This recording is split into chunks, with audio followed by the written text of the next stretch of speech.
এক ব্যক্তি উটের পিঠে একটা বোঝা চাপিয়ে দিয়েছিল। ওমর রাদিয়াল্লাহু আনহু যুগের কথা বলছে। উটের পিঠে বোঝা চাপিয়ে দিয়েছে, এই বোঝায় উট চলতে পারছে না, নুয়ে পড়ছে। ওমর রাদিয়াল্লাহু আনহুর হাতে একটা লাঠি ছিল, এই লাঠি দিয়ে সেই ব্যক্তিকে ডেকে তিনি দুটো মাইট দিলেন। দেওয়ার পরে ওই ব্যক্তি বলছেন, বিআই যামবিন আমিরুল মুমিনিন, কোন পাপের কারণে আমাকে মারলেন হে আমিরুল মুমিনিন? তিনি বলছেন যে তুমি কি জানো না যে নবী সাল্লাল্লাহু আলাইহি ওয়াসাল্লাম পশু প্রাণীর অধিকার নিয়ে কথা বলেছেন? তোমার পিঠে যদি এই বোঝা চাপাতাম তুমি কি নিতে পারতে? তোমার কি এই পশু বা প্রাণীর প্রতি কোনো দয়া মনোভাব নাই? এর কোনো হক নাই তোমার কাছে?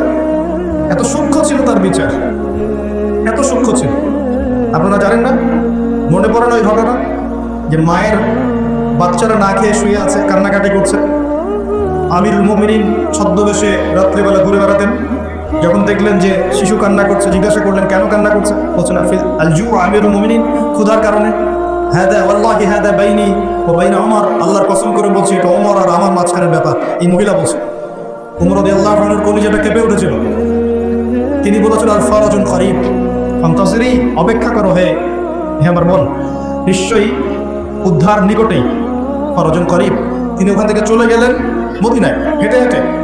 সেখানে গিয়ে নিজের পিঠে সে আটা বা ময়দা যেটা বলি আমরা, এগুলোর বস্তা উঠালেন, জব এই টাইপের উঠিয়ে নিজে হেঁটে হেঁটে এই বস্তা কাঁধে বহন করে মহিলার বাসা পর্যন্ত এসে নিজ হাতে তাকে রান্না বান্না করিয়ে বাচ্চাটাকে খাইয়ে দিলেন। তারপর আল্লাহর কাছে ইস্তেগফার করছেন। এই সময় তার পাশে একজন সাহাবী ছিলেন, তার নাম ছিল আসলাম রাদিয়াল্লাহু আনহু। তিনি বলেছিলেন, আনা আহমিলু ইয়া আমিরুল মুমিনিন, হে আমিরুল মুমিনিন আমাকে দিন, আমি বোঝাটা বহন করি। তখন ওমর রাদিয়াল্লাহু আনহু যে কথাটা বলেছিলেন, এই একটা কথাই পুরো বিশ্বের পলিটিক্যাল সিস্টেম পরিবর্তন করার জন্য যথেষ্ট। এই একটা শব্দ, এই একটা কথা। সেটা কি? তিনি বলছেন, হাল তাহমিল উজরি ইয়াউমাল কিয়ামা, তুমি আজকে আমার এই আটার বস্তা বহন করতে চাচ্ছ আসলাম, কালকে আমাদের মাঠে কি তুমি আমার পাপের বোঝা বহন করবে? হাল তাহমিল উজরি ইয়াউমাল কিয়ামা, তুমি কি কিয়ামতের মাঠে আমার পাপের বোঝা বহন করবে, আমার দায়িত্ব বহন করবে? আমি যে আমিরুল মুমিনিন, আমাকে আল্লাহ পাক বিশাল দায়িত্ব দিয়েছেন, যখন হিসেব নেবেন তুমি কি আমার পাপের হিসেব দিবে? এই একটা সেন্টেন্স যদি প্রত্যেক পলিটিশিয়ানের কলিজার মধ্যে ঢুকে যেতে পারে, সোনার বাংলা ইসলামিক খেলাফত কায়েম হয়ে যাবে। সিস্টেম কোথায়? ওমর রাদিয়াল্লাহু আনহু। আর এই বিশ্ব চলছে কিভাবে? এখন বেশি বললেও সমস্যা, বেশি বলাও যাবে না। আধ্যাত্মিকভাবে এই জন্যে আল্লাহর কাছে তওবা করে ফিরে আসার দাওয়াত তো দেওয়া যাবে নাকি? আল্লাহ রাব্বুল আলামিন যাকে যত বড় দায়িত্ব দিয়েছেন তার কাছে তত কঠিন হিসাব নেবে, এটা চূড়ান্ত। এই স্টেটমেন্ট আপনি পাঠাতে পারেন। আল্লাহ পাক যাকে যত বড় দায়িত্ব দিয়েছেন তার কাছ থেকে তত বড় হিসাব নেবেন। যার দায়িত্ব যত কম তার হিসাব তত আসান। একটা হাদিসের মধ্যে আসছে, রাসূল সাল্লাল্লাহু আলাইহি ওয়াসাল্লাম একজন সাহাবী বলেছেন, এটা আসার হাদিস না, এটা আসার, সাহাবীদের একটা চিহ্ন, তাদের থেকে আসছে। তারা বলছেন, যখন তোমরা দেখবে জুমার খুতবা হচ্ছে খুব লম্বা, অনেক লম্বা খুতবা হচ্ছে, নামাজ খুব সংক্ষিপ্ত, তখন বুঝবা ওই যুগটা হচ্ছে অজ্ঞদের যুগ। কিসের যুগ? কারণ অজ্ঞদেরকে বোঝাতে অনেক সময় লাগে। একটা বিষয়, সহজ বিষয় বোঝাতে অনেক সময় লাগবে, কারণ কিছুই বোঝে না তারা, প্রত্যেকটা বিষয় খুঁটিনাটি বোঝাতে হয়। আর যখন দেখবে যে জুমার খুতবা হচ্ছে সংক্ষিপ্ত, নামাজটা হচ্ছে লম্বা, বুঝবে এই যুগটা জ্ঞানী মানুষদের যুগ। কারণ জ্ঞানী মানুষদেরকে বেশি কথা বলতে হয় না, টাচ দিলে বুঝতে পারে কি বলতে আছে, কি ওয়াজ করতেছে সেটা বড় কথা না, কতক্ষণ ওয়াজ করছে এটা এখন বড় কথা হয়ে গেছে। তো এগুলো চলছে, এই মেজর ইস্যু যেটার সাথে পুরো বিশ্বের অর্থনীতি, রাজনীতি, সমরনীতি, ফাইন্যান্স, গ্যাসের দাম, তেলের দাম, ভোগ্যপণ্যের দাম, নিত্য প্রয়োজনীয় পণ্যের দাম, রেমিটেন্স, আপনার ডলার রিজার্ভ, মুদ্রাস্ফীতি, সব জড়িত হয়ে আছে ইউক্রেন রাশিয়ার ইস্যুর সাথে। সব কিছু জড়িত এই ইস্যুর সাথে, কোনো আলাপ নাই। আচ্ছা ওটা বাদ দেন, আমাদের না ওটা। এখন কাটতে ইস্যু চলছে কোরআন পুড়িয়ে দেয়া, চলছে না? পশ্চিমারা কোরআন পুড়িয়ে দিচ্ছে। কোরআনের প্রতি এত ক্ষোভ কেন পোড়াচ্ছে? এটা কি ওদের বাক স্বাধীনতা? এখন কি মানবতা বিরোধী অপরাধ হচ্ছে না? এটা সন্ত্রাসবাদ নয়? এটা কি নব্য সাদা চামড়া নয়? এটা কি ব্লাসফেমি নয়? ধর্ম অবমাননা নয়? এই কাজটা যদি আমরা করতাম, আমরা যদি আল্লাহ না করুক, আমরা তো করবো না, কারণ আমরা এসবে যাই না। আমাদের মধ্যে কোনো মুসলিম ভাই আল্লাহ না করুক যদি অন্য কোনো ধর্মগ্রন্থ পুরাতো, তাহলে আপনার কি মনে হয় অবস্থা এমন থাকতো? টুটি চিপে ধরতো, কলার চিপে ধরতো। এখন কিছু হয় না, এখন ব্লাসফেমি হয় না, মানবতার বিরোধী অপরাধ হয় না? এটা সন্ত্রাসবাদ না? এটা জঙ্গিবাদ না? তারা যে সারা বিশ্বে প্রত্যেক মুসলিম কান্ট্রিতে লক্ষ লক্ষ মুসলিম ভাই বোনদেরকে হত্যা করছে, এটা জঙ্গিবাদ না? এটা সন্ত্রাসবাদ না? ওরা তো ছেলে ছেলেতে বিয়ে করে, নেকটা হয়ে ঘোরাফেরা করে, উলঙ্গ হয়ে ঘোরাফেরা করে। ওদের সমাজে এক একটা মেয়ে বিয়ের আগে 10 বার করে সেক্স করে কমপক্ষে। এক একটা ছেলে বিয়ের আগে 10-20টা মেয়ের সাথে সাতভোগ করে। ওরা আমাদেরকে শেখায় এখন সভ্যতা কাকে বলে, ওরা আমাদেরকে শেখায় জ্ঞান কিভাবে শিখতে হবে, ওরা আমাদেরকে যে মতবাদ শেখায় আমরা সেটা কাটপেস্ট করে প্রয়োগ করি। সবকিছু ওদের থেকে আসতেছে। আমরা আমাদের গায়রত, কোরআন এবং সুন্নাহ আদর্শ হারিয়ে ফেললাম, এতই দুর্বল হয়ে গেলাম। একটা সময় মুসলিমরা পুরো বিশ্বকে নেতৃত্ব দিত। মানে আমরা যদি বিশ্বের কোনো দেশকে বলতাম ওঠো, ওরা উঠতো, বসতো, বলতাম বসো, বসতো। এই জায়গায় আমরা ছিলাম একদিন 2 দিন না, প্রায় 1200 বছর। কত বছর? 1200 বছর। এই জেনারেশন কি এই কথাটা জানে সত্যি? এই জেনারেশনের কত পার্সেন্ট মানুষ এটা জানে? কত পার্সেন্ট যুবক এটা জানে যে আমাদের শিকড় কোথায়? এই উপমহাদেশে ইসলাম কিভাবে এসেছে, ইউরোপে ইসলাম কিভাবে গেছে, ওরা কিভাবে ইসলাম বিদ্বেষী হলো, কয়টা ক্রুসেড হয়েছে, কয়টা ক্রুসেড তারা লঞ্চ করেছিল, কতবার তারা আমাদের উপর আক্রমণ করেছে। কেন তারা পুরো বিশ্ব জুড়ে মুসলিমদেরকে আজকে মেরে ফেলতে চায়, ডমিনেট করতে চায়? কেন চায়? উদ্দেশ্য কি ওদের? কেন কোরআন পুড়িয়ে দিচ্ছে? এর সাথে কি শত্রুতা? আল্লাহ পাক কোরআনকে বলছেন যে ওয়ালাকাদ সাররাফনা ফি হাযাল কুরআন লিন-নাস মিন কুল্লি মাসাল। আমি এই কোরআনের মধ্যে মানব জাতির জন্য সমস্ত বিষয় বর্ণনা করেছি। বলে সুবহানাল্লাহ। আল্লাহ পাক বলছেন ওয়া নাযালনা আলাইকাল কিতাব, হে নবী আমি তোমার প্রতি এমন কিতাব নাযিল করেছি তিবিয়ানান লিকুল্লি শাই, যে কিতাবটা প্রতিটা বিষয়কে ব্যাখ্যা করবে। হুদা ওয়া রাহমাতান, এটা হেদায়েত এবং এটা রহমত। ওয়া বুশরা লিল মুসলিমিন, মুসলিমদের জন্য এটা বুশরা, সুসংবাদ। তো এত সুসংবাদের পরিপূর্ণ বইটাকে কেন পড়াচ্ছে তারা? কার প্রতি বিদ্বেষ? কেন কোরআনকে সহ্য করতে পারছে না? কারণ কোরআন ওদের সমকামিতার বিরুদ্ধে, কোরআন ওদের সুদের বিরুদ্ধে, কোরআন ওদের জুলুমের বিরুদ্ধে। কোরআন পৃথিবীর সমস্ত জুলুমের বিরুদ্ধে দাঁড়িয়ে যাবে। কোরআন পর্নোগ্রাফির বিরুদ্ধে, কোরআন এই জিনার বিরুদ্ধে, কোরআন ওদের সমস্ত নোংরামির বিরুদ্ধে। এই কারণেই কোরআনের সাথে এত শত্রুতা। সারা বিশ্ব জুড়ে চুরি আর ডাকাতি করছে, কোরআন তার বিরুদ্ধে। সারা বিশ্ব জুড়ে শিরক ছড়িয়ে দিচ্ছে, কোরআন তার বিরুদ্ধে। সারা বিশ্বের মতবাদ ছড়িয়ে দিচ্ছে যে আল্লাহর পুত্র আছে ঈসা আলাইহিস সালাম, নাউযুবিল্লাহ, কোরআন তার বিরুদ্ধে। তারা মুহাম্মদ সাল্লাল্লাহু আলাইহি ওয়াসাল্লাম এবং তার সুন্নাতকে অস্বীকার করে, কোরআন তার পক্ষে। কোরআনে বলা হচ্ছে যে আল্লাহর জমিনে আল্লাহ পাকের দিনটা প্রতিষ্ঠা করতে হবে, ওরা তার বিপক্ষে। এই সমস্ত কারণে ওরা কোরআনকে জ্বালিয়ে দিতে চায়। কোরআনে কখনো বলা আছে নিরপরাধ কোনো মানুষকে হত্যা করতে হবে? এইরকম একটা কিতাবকে তারা কেন পড়াচ্ছে? এই শুনে কতগুলো ওয়াজ মাহফিল শুনেছেন, কয়টা প্রশ্ন শুনেছেন? সমস্যা আমাদের মধ্যেও, সমস্যা আপনাদের মধ্যেও, সমস্যা অডিয়েন্সের মধ্যেও, সমস্যা যে স্পিচ দিচ্ছে তার মধ্যেও। আমরা কেউই পারফেক্ট না। আমরা সবাই আমাদের জায়গা থেকে খেয়ানত করছি, আমরা সবাই যার যার জায়গা থেকে আমাদের খেয়ানত করছি। এটা আমরা সবাই যার যার জায়গা থেকে আমানতদার হতাম, আজকে ইসলামের অবস্থা এমন হতো না। বিশ্বাস করেন, সেকুলার সমাজ, নাস্তিক সমাজ, বা যারা একটু মুক্ত চিন্তা বলে, বাকস্বাধীনতার কথা বলে, মুক্ত চিন্তার কথা বলে, যারা দাবি করে তারা একটু স্মার্ট, এমন দাবি করে না। এই বিশাল কমিউনিটি ইসলামের নামে এরকম কিছু ভণ্ডামি দেখে ইসলাম সম্পর্কে বিরূপ ধারণা সৃষ্টি করে। এই ইস্যুগুলোকে কেন্দ্র করে তারা সারা ওয়ার্ল্ডে প্রোপাগান্ডা চালায় ইসলামটা এমন। ইসলাম কি এমন? ইসলামকে আজকে হাসি ঠাট্টার পাত্র বানানো হয়েছে। এগুলো দেখে কোনো মানুষ ভালো থাকতে পারে? যদি ভিতরে ঈমান থাকে, আপনার ভিতরে রক্তক্ষরণ হবে, আপনার কলিজা কাঁপবে, ভিতরে একটা জ্বলন ফিল হবে, আগুন জ্বলবে ভিতরে, সমুদ্রের মতো। সমুদ্র আস্তে আস্তে বয়ে যাচ্ছে ঠিকই, ভিতরে কিন্তু আগ্নেয়গিরি আছে। জানেন সমুদ্রের ভিতরে কি আছে? আগুন আছে, আগুন। কিয়ামতের দিন ফেটে পড়বে সমুদ্র, কিয়ামতের দিন সমুদ্র ফেটে পড়বে এবং পানিতে আগুন লেগে যাবে। আমরা তো জানি যে পানিকে নেভায়, আগুনকে নেভায় পানি, তাই না? কিয়ামতের মাঠে উল্টা হবে, আগুনেই পানিতে আগুন লেগে যাবে কিয়ামতের মাঠে। তাকবীর পড়ে দেখেন, এর নিচের মধ্যে এরকম আগুন আছে। এগুলো দেখার পরেও কোনো ইমানদার মানুষ ভালো থাকতে পারে? টাটকা ইস্যু ছিল এই যে একটা বৈশ্বিক সংকট, যুদ্ধ চলছে সারা বিশ্বে, তার উপর করোনার একটা প্রভাব চলে গেছে। আরেকটা আছে এই যে কোরআন ইস্যু চলছে এখন। আর সবচেয়ে লেটেস্ট, এবং এটা তো চলছেই বিগত 80 বছর থেকে, আবার নতুন করে ইস্যু চলছে এখন, প্যালেস্টাইন, ফিলিস্তিন এবং ইসরায়েল ইস্যু চলছে না? এখনকার ইস্যু ওদের, এখনকার ভীষণ কি, এই যে আমাদের মসজিদ বাইতুল আকসা, মসজিদুল আকসা, এটাকে সরিয়ে ফেলে সেখানে ওদের টেম্পল নির্মাণ করার প্ল্যান এখন। আমরা এই পর্যন্তই বলতে পারবো না, এর বেশি কিছুই করতে পারবো না। আমাদের ইমান এই অবস্থাতেই এখন একটা লেভেল থাকে, মান রা মিনকুম মুনকার, কেউ যদি কোনো মুনকার কাজ দেখে তাহলে ইউগাইয়ির বিয়াদি, ক্ষমতা থাকলে হাত দিয়ে সরিয়ে দিবে, মানে ক্ষমতা থাকলে একদম লড়াই করে সরাই দিবে। এটা এক নম্বর। দুই, ওয়াইল্লাম ইয়াস্তাতি'না, যদি সেটা করতে না পারে আমি লিসানিহি, কমপক্ষে লিসান দিয়ে বলবে। লিসান দিয়ে বলে কয়জন? ওঠেন বসেন ওয়াজ মাহফিল চলছে, লিসান দিয়ে বলে কয়জন? কয়জন হকপন্থী উলামায়ে কেরাম এই পুরো ওয়ার্ল্ড অ্যাফেয়ার্স এর বড় বড় ইস্যুগুলোকে নিয়ে বীর দর্পে কথা বলছে বাংলার মাটিতে? কিন্তু দেখতে হবে তো, আপনাকে খেয়াল করতে হবে তো বিষয়গুলো। ওয়াজ মাহফিল কি আল্লাহর আমানত না? দিনের আমানত না? এটা কি মুসলিমের পক্ষে কথা বলবে না বিপক্ষে কথা বলবে? ইসলামকে রিপ্রেজেন্ট করবে কি না? তাহলে ওই ইস্যুটা কি বড় ইস্যু নয়? শেষ জামানার হাদিসগুলো পড়ে দেখেন, শেষ জামানার সবচেয়ে ইম্পর্টেন্ট জায়গা হচ্ছে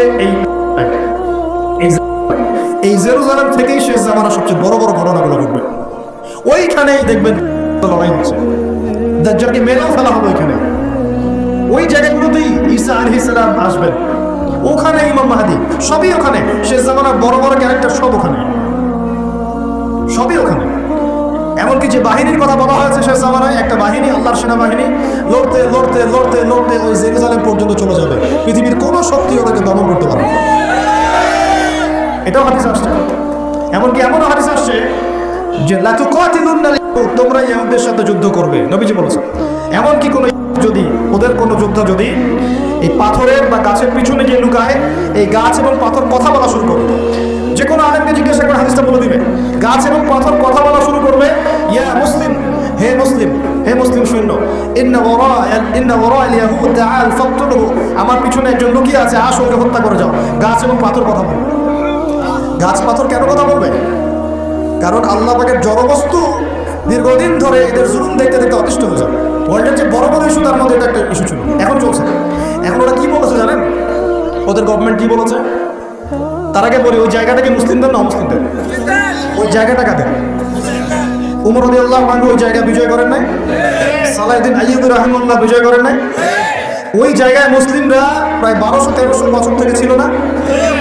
ওইখানে আমাদের বাড়ি ঘর থেকে মুসলিমদেরকে দূর দূর করে তাড়িয়ে দেওয়া হচ্ছে কেন? আর কারা তাড়িয়ে দিচ্ছে? কাদের ক্ষমতা? এই বিষয়গুলো নিয়ে ভাবতে হবে না? পড়াশোনা করতে হবে না? প্রথম বিশ্বযুদ্ধের আগ পর্যন্ত ওই জায়গাটা আমাদেরই ছিল। প্রথম বিশ্বযুদ্ধ হয়েছে 1914 থেকে 18 সালের মধ্যে। 1914 থেকে 18, এই যে এখন চলছে কত, 2023, এই যে 100 বছর হয়ে গেল। এই প্রথম বিশ্বযুদ্ধের পর সময় ব্রিটেন, নাম শুনে না? ব্রিটিশরা এই যে আমাদের সাবকন্টিনেন্টে 200 বছর শাসন করেছিল। ইতিহাস পড়েন নাই? ইতিহাস পড়বেন কি? এখন তো ওই নীল বিদ্রোহের ইতিহাস নাই, হাজী শরীয়তুল্লাহর নামই নাই, তিতুমিরের নামও নাই, ফরাইজি আন্দোলনের নামই নাই। ইতিহাস পড়বে কি আমাদের বাচ্চারা? নিজে একা একা ফিতনা থেকে বেঁচে থাকা যাবে না। ফিতনা থেকে বেঁচে থাকা যাবে না, দলিল কোরআনেই আছে, ওয়াত্তাকু ফিতনা ওয়াত্তাকু ফিতনাতান লা তুসিবান্নাল্লাযীনা যালামু মিনকুম খাসসা। আল্লাহ বলছেন তোমরা সেই ফিতনা থেকে বেঁচে থাকো। আল্লাহর কথা শোনেন, আল্লাহ পাক বলছেন তোমরা সেই ফিতনা থেকে বেঁচে থাকো, যে ফিতনা শুধু জালেমদের উপর খাস করে আসবে না, মানে সবার উপরেই আসবে। বলেন তো, সুদের ফিতনা সবার উপরে আসে নাই? আসে নাই? এই যে এক সময় ঘুষটা খুব অপরাধ মনে করা হতো, ঘুষ চিচি মানুষ দেখলে কি জানলে কি বলবো, আস্তে আস্তে আস্তে আস্তে ইউজ টু হয়ে গেলাম। এখন স্বাভাবিক হয়ে যাচ্ছে দিন দিন, হ্যাঁ দেওয়াই লাগে নেওয়াই লাগে। এখন ফতোয়া জিজ্ঞাসা করতেছে যে আমার যোগ্যতা ছিল আর এক ভাইয়ের যোগ্যতা ছিল না, তো এখন যদি আমি আমার যোগ্যতা বলে চাকরিটা পাওয়ার জন্য একটু ঘুষ দিই, জায়েজ হবে কিনা? তখন আবার ফতোয়া দিচ্ছে হ্যাঁ জায়েজ হতে পারে। এই জায়গায় চলে আসছি আমরা, এখন ইউজ টু হয়ে গেছে। আগে একটা ছিল যে ধর্ষণ, অল্প কিছু হলে মানুষের মধ্যে একটা এগ্রেশন কাজ করতো, মানুষ বিচার চাইতো, মানুষ আন্দোলন করতো, অনেক কিছু করতো। আস্তে আস্তে ইউজ টু, হ্যাঁ হয়, দেশে 10-20টা হয় কোথায় গেল। আগে ছিল একজন ব্যক্তি যদি চুরি করতো খুব চক্ষু লজ্জা, চুরি করেছে কেউ জানলে কি হয়ে যাবে। এখন কোনো সমস্যা নাই, সবাই তো করতেইছে, সবাই তো চুরি চামারি করে, আমি করলে কি সমস্যা? আগে ব্যবসা করতো মানুষ, মাপে কম দিলে একটু চক্ষু লজ্জা কাজ করতো, কেউ দেখে ফেললে জেনে ফেললে কি হবে না হবে। এখন সবাই করে, আমিও করি, মানে যে সবাই করে আমিও করে, আস্তে আস্তে সব ইউজ টু করে ফেলা হচ্ছে। প্রথম বিষয়গুলো নিয়ে মানুষ খুব উদ্বেগ ছিল, হ্যাঁ ওটা আমাদের জায়গা, এটা আমাদের ফেরাতে হবে, ফেরানোর চেষ্টা করতে হবে, ইত্যাদি ইত্যাদি। আস্তে আস্তে আচ্ছা ঠিক আছে, আস্তে আস্তে হ্যাঁ ঠিক আছে, ইউজ টু, ওদেরই তো, ওরা শক্তিশালী, আমরা দুর্বল, এরকম হয়েছে। আস্তে আস্তে এই যে অবস্থা, এতে করে শুধু এক শ্রেণীর মানুষ ইফেক্টেড হবে না, পুরো উম্মার সবাই ইফেক্টেড হবে। আস্তে আস্তে এই সমস্যাগুলোর ফলাফল আপনার আমার বাসার দরজায় যদি না আসছে, নাম বদলে ফেলবো ইনশাআল্লাহ। সবার দরজায় এই ফিতনাগুলো আসবে। এখন আমি একটা হাদিস শুধু আপনাদেরকে বলবো আজকে। এই একটা হাদিস থেকে আমি আলোচনা গুটিয়েও নিব এবং শেষের দিকে আমি কিছু স্পেশাল নসিহত করবো আগামী রমজানের জন্য। কিছুর জন্য মনে আছে রমজানের কথা? এতটুকু যে আলোচনা শুনলেন তাতে একটা জিনিস আপনার কাছে স্পষ্ট, যে পুরো বিশ্বের প্রেক্ষাপট কিন্তু ভালো না এবং মুসলিমদের অনুকূলে না। এই জায়গায় নাকে তেল দিয়ে সবাই ঘুমিয়ে যাওয়ার ইবাদত করবে এই সুযোগটা নাই। এখন প্রথমে জ্ঞান অর্জন করতে হবে। কী করতে হবে? জ্ঞান অর্জন, তারপর সচেতনতা, তারপর বেশি বেশি আমল করা, নিজের হায়াতটাকে মূল্যায়ন করা। এরপর দরকার হবে আমার পরিবারটাকে আগে ঠিক করা। কী করা? আগে পরিবার ঠিক করা, নিজের পরিবারের জিম্মাদারি আগে, তারপরে আমার রিজিকের সোর্সটাকে হালাল করে তোলা। এরপরে আমি আমার সাধ্যমতো সৎ কাজে আদেশ করব, অসৎ কাজে নিষেধ করব এবং উম্মার মধ্যে বিভক্তি বাড়াবো না, ফিতনা বাড়াবো না, বরং সাধ্য থাকলে, ক্ষমতা থাকলে আমি এখানে প্রবলেম সলভ করার চেষ্টা করব। আর আমরা আপোষে একটা কান্ট্রির মধ্যে একে অপরের সাথে লড়াই সংঘাতে যাব না। যদি যাই তাহলে কী হবে? উভয়ের মাঝখানে ইউনিটি নষ্ট হয়ে যাবে, আমাদের শক্তি কমে যাবে, হাওয়া বেরিয়ে যাবে, যা ভালো আছে ওইটাও থাকবে না। আল্লাহ পাক আমাদের সবাইকে কথাগুলো একটু বোঝার তৌফিক দেবেন। সর্বপ্রথম আল্লাহর কাছে দোয়া করে আল্লাহ পাক যেন আমাদের সবাইকে জানা অনুযায়ী আমল করার তৌফিক দান করেন এবং আমি যা বলছি তার উপর আগে আমাকে আমল করার তৌফিক দান করেন এবং আপনাদের মধ্যে যারা বুদ্ধিদীপ্ত মানুষ তাদের কলমের মধ্যে কথাগুলো আল্লাহ পাক পৌঁছে দেন। একজন মানুষও যদি পুরো বিষয়গুলো বুঝতে পারে এবং তার দ্বারা যদি আগামীতে কোনো খেদমত হয়, আমি সফল, ইনশাআল্লাহ আমরা সফল। আমরা প্রত্যেকটা জায়গায় যদি একটা করে দ্বীনের মার্কাজ প্রতিষ্ঠান গড়ে তুলি, প্রত্যেক জেলায় যদি একটা করেও এমন আলেম তৈরি হয়, একজন করেও, যে কোরআন সুন্নাহর জ্ঞানকে দিয়ে ওয়ার্ল্ডকে চ্যালেঞ্জ করতে পারে, আমরা সফল ইনশাআল্লাহ। এটাই যথেষ্ট। একজন। ইমাম বুখারী রাহিমাহুল্লাহ এর ওস্তাদ বলতেন যে আমার এই দার্সের মধ্যে যদি এমন একজন ব্যক্তি বের হয় যে নবীর হাদিসগুলোকে মানে সহিহ জয়ীফ জাল এগুলোকে বাছাই করে সহিহগুলোকে আলাদা করে ফেলবে, হ্যাঁ, আমার আজকের দার্স সফল। ইমাম বুখারী রাহিমাহুল্লাহর কলবে কলিজায় এই কথাটা এত দাগ কেটেছিল যে তিনি পরবর্তীতে সেই ছাত্র হয়ে দেখিয়েছেন। একজনই যথেষ্ট, ভালো নেতা একজন যথেষ্ট, তাই না? উমর রাদিয়াল্লাহু আনহু কয়জন ছিলেন? একজন না দুজন? আবু বকর কয়জন হয়েছে? উসমান কয়জন হয়েছে? আলী ইবনে আবি তালেব কয়জন? একজন যথেষ্ট। একজন কি পাওয়া যাবে আজকে ইনশাআল্লাহ? এই কথাগুলো বুঝবে এবং আমল করবে, অনেক জ্ঞান অর্জন করবে ইনশাআল্লাহ, আমল করবে, পরিবার করবে, হালাল খাবে এবং সুন্নতের উপর থাকবে, সত্যটাকে সত্য বলে স্পষ্ট করবে, কাউকে ভয় করবে না, মিথ্যাকে মিথ্যা বলে স্পষ্ট করবে, কাউকে ভয় করবে না, ফিতনা বাড়াবে না, কমানোর চেষ্টা করবে, ব্যক্তিত্বশীল হবে, ইসলামকে হাসি ঠাট্টার পাত্র বানাবে না, ব্যক্তিত্ব সম্পন্ন হবে এবং ইনশাআল্লাহ তাআলা সারা জীবনের লক্ষ্য স্থির করবে যে আমার জীবনের লক্ষ্য হচ্ছে আল্লাহর দ্বীনকে প্রচার করা, প্রসার ঘটানো, প্রতিষ্ঠার চেষ্টা করা। একজন পাওয়া যাবে ইনশাআল্লাহ? কে রাজি আছেন বলেন? বাকিরা রাজি নাই? আচ্ছা, আলহামদুলিল্লাহ, আল্লাহ পাক কবুল করুন বলি আমি। বিসমিল্লাহির রহমানির রহিম। এবার হাদিসটা শুনেন। নবী সাল্লাল্লাহু আলাইহি ওয়াসাল্লাম বলেছেন, বলেন সাল্লাল্লাহু আলাইহি ওয়াসাল্লাম, নবী সাল্লাল্লাহু আলাইহি ওয়াসাল্লাম বলেছেন, সাবআতুন, 7 শ্রেণীর মানুষ আছে। কয় শ্রেণী? আমার সাথে একটু মনোযোগ দেন, এটা আমাদের লেকচারের মূল জায়গা। 7 শ্রেণীর মানুষ আছে। কত শ্রেণী? সাবআতুন ইউযিল্লুহুমুল্লাহু তাআলা ফি যিল্লিহি, আল্লাহ পাক এই 7 শ্রেণীকে আল্লাহর ছায়ায় ছায়া দিবেন, মানে আল্লাহ পাকের আরশের ছায়ায় ছায়া দিবেন। ইয়াউমা লা যিল্লা ইল্লা যিল্লুহ, যেদিন এই ছায়া ছাড়া অন্য কোনো ছায়া থাকবে না। বলেন সুবহানাল্লাহ। কত শ্রেণী? আমি জানি হাদিসটা আপনারা আগেও শুনেছেন, আজকে নতুনভাবে শেখেন। কয় শ্রেণী? 7 শ্রেণী। কোথায় ছায়া পাবে? আরশের ছায়া। ওই দিন অন্য কোনো ছায়া থাকবে না। এই ছায়া ছায়া পাবে মানে সে কি জান্নাতি না জাহান্নামী? তার কোনো টেনশন হবে? মানে হিসাব নিকাশের টেনশন, কোনো ভয়, কোনো কিয়ামতের বিভীষিকা কিচ্ছু নাই। একদম সুকুন, ইতমিনান, একদম নিরাপদ। আচ্ছা, 1 নাম্বার, আগে সিরিয়াল ওয়াইজ বলি তারপর আপনাকে বোঝাচ্ছি। 1 নাম্বার হচ্ছে ইমামুল আদিল। কি নাম? ইমামুল আদিল, মানে ন্যায়পরায়ণ শাসক। ন্যায়পরায়ণ শাসক, রাষ্ট্রের শাসক হতে পারে, সমাজের হতে পারে, পরিবারেরও হতে পারে। যেখানে যে দায়িত্বশীল তাকেই তার দায়িত্বশীল বলা হয়।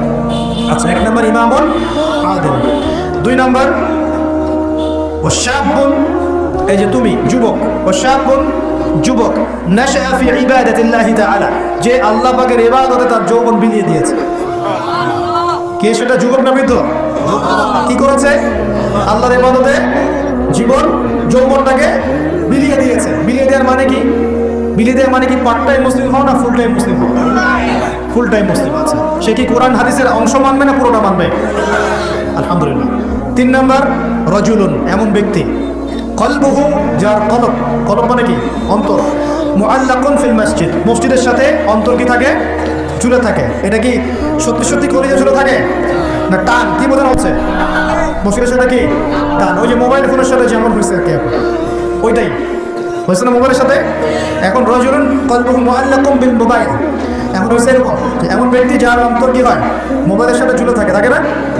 সবার আমার সহ সবার ফোন সার্চ করলে দেখা যাবে যে আমরা লাস্ট হতে 1 ঘন্টা 2 ঘন্টা আগে লাস্ট টাইম আমরা হোয়াটসঅ্যাপ চেক করেছি, ফেসবুক চেক করেছি, আমরা ইউটিউব চেক করেছি। কিন্তু যদি আমল নামা দেখা হয়, দেখা যাবে লাস্ট 1 মাসে কোরআন চেক করে না, লাস্ট 2 মাসেও হাদিসের একটা বই করে দেখেন। আল্লাহ পাক আমাদেরকে বোঝার তৌফিক দান করুন, এইরকম খারাপ বদ অভ্যাস থেকে বেরিয়ে আসার তৌফিক দান করুন। এখানে 3 নাম্বার, সেই ব্যক্তি যার কলব কোথায় ঝুলে থাকে? মসজিদে, মানে মসজিদের সাথে টান, জামাতে নামাজ পড়ার ব্যাপারে আগ্রহ থাকে। 4 রাজুলান, 2 ব্যক্তি। কয় ব্যক্তি? রাজুলানে তাহাব্বানি ফিল্লাহ ইজতামা আলাইহি ওয়া তাফাররাকা আলাইহি, 2 ব্যক্তি যারা আল্লাহর জন্য পরস্পরকে ভালোবাসে, একত্রিত হয় আল্লাহর জন্য, বিচ্ছেদ হয় কার জন্য? আল্লাহর জন্য। আচ্ছা, বুঝাচ্ছি একটু পরে, সেটা বলে নেই। 5 নাম্বার কে? রাজুলুন, আরেকজন ব্যক্তি দাআত ওয়া ইমরাআত, যে ব্যক্তিকে কোন মহিলা ডাকলো, এখানে ডাকলো মানে আসলে জেনার জন্য কি করলো? ডাকলো। দাআত ওয়া ইমরাআত যাত মানসাবিন ওয়া জামাল, যে মহিলার সৌন্দর্য আছে, খুবই সুন্দরী এবং উচ্চ বংশের কোনো মহিলা বা মেয়ে ডেকেছে জেনা করার জন্য একজন ব্যক্তিকে। সে বলছে ইন্নী আখাফুল্লাহ, আমি আল্লাহকে ভয় করি। এ কিন্তু যুবক হতে পারে, যুবকদেরকে এরকম বেশি প্রলোভিত করা হয়। 6 রাজুলুন, আরেকজন ব্যক্তি তাসাদ্দাকা বিসাদাকাতিন, সে সদকা করেছে। কি করেছে? সদকা বা দান সদকা করেছে। হাত্তা লা তা'লামা শিমালুহু মা তুনফিকু ইয়ামিনু, এমনকি তার বাম হাত জানে না ডান হাত কি দান করেছে। ঠিক আছে, এত গোপনে সে দান করে যে তার বাম হাত জানে না ডান হাত কি দান করেছে।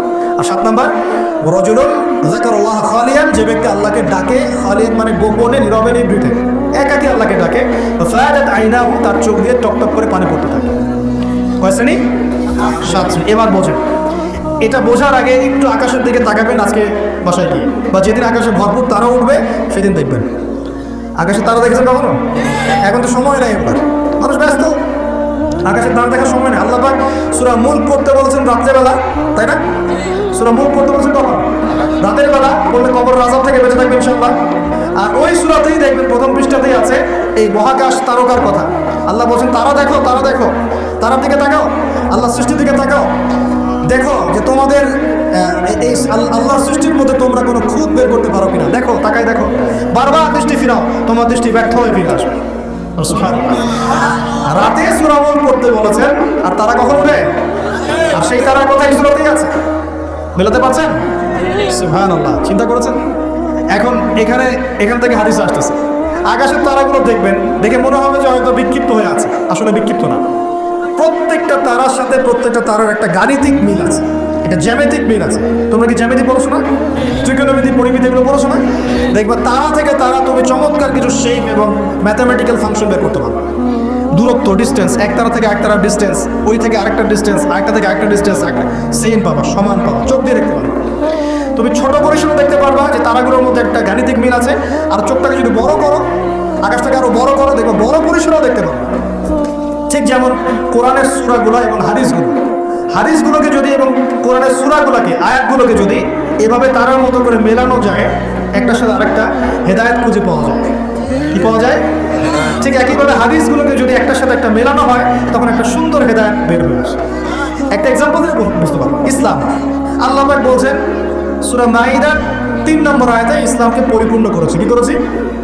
ইসলামকে পরিপূর্ণ করেছে। আবার আল্লাহ পাক বলছেন সূরা আলে ইমরানে গিয়ে, এই পরিপূর্ণ দিন বাদ দিয়ে কি তোমরা অন্য কোনো দিন তালাশ করছো? আবার আল্লাহ পাক সূরা আলে ইমরানের শুরুর দিকে নিয়ে গিয়ে বলছেন এই পরিপূর্ণ দিনই আল্লাহর কাছে একমাত্র দিন। মানে একটার সাথে একটা মেলাবেন, আপনি ডটগুলো মেলালেই আপনি একটা রেজাল্ট পাবেন। আর যে কোনো মাসালায়, যে কোনো বিষয়।